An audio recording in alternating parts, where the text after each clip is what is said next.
O que pasou nos primeiros minutos era a antesala do bronco pleno que viría despois. Dende a bancada, funcionarios e vendedores ambulantes tentaron reventar a sesión entre berros e insultos ao goberno local e ao alcalde.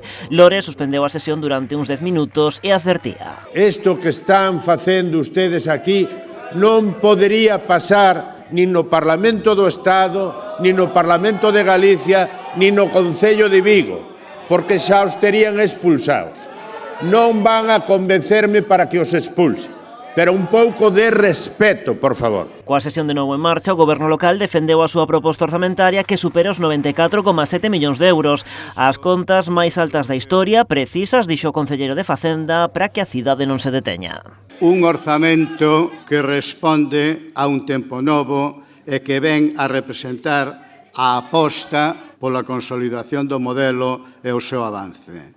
E que ten en conta as variables habidas nos últimos tempos, como o incremento xeneralizado dos prezos, o incremento desmesurado dos xuros, a suba exponencial dos custos enerxéticos, a inflación. Pero a longa exposición de Raimundo González mantivo enquistadas as posturas dos grupos da oposición. Os socialistas abstivéronse acusando a Lores e o seu goberno de falta de diálogo e exceso de imposición. Son uns orzamentos os que veñen hoxe a pleno nos que se negou a introducir o máis mínimo cambio, a máis mínima aportación, salvo cuestións menores que veremos posteriormente, dos que lle pedimos desde o Grupo Municipal do PSDG-PSOE como base para facer o que dictaba o sentido común, que era falar, pactar, acordar. Os populares, entretanto, votaron en contra. Rafa Domínguez cargou contra a proposta orzamentaria, pero tamén contra o PSOE e Iván Puentes. ¿De qué te quejas? Si eres cómplice de Reina Victoria, del mercado, de que no haya RPT, eres cómplice de todo porque el señor Lores está ahí,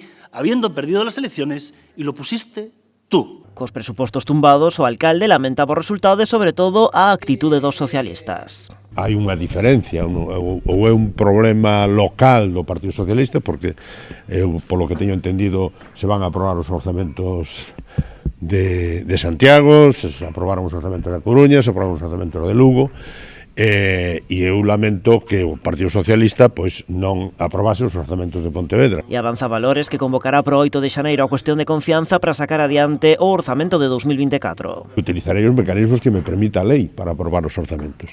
Por lo tanto, me someterei a unha moción de confianza e no caso de que non exista unha moción de censura alternativa ou se nome outro alcalde con unha maioría diferente, os orzamentos quedarán aprobados. Esta será a segunda vez nos 24 anos de Lores na alcaldía na que se recorra unha cuestión de confianza para aprobar os orzamentos. A anterior foi no 2016, cando BNG tamén gobernaba en solitario.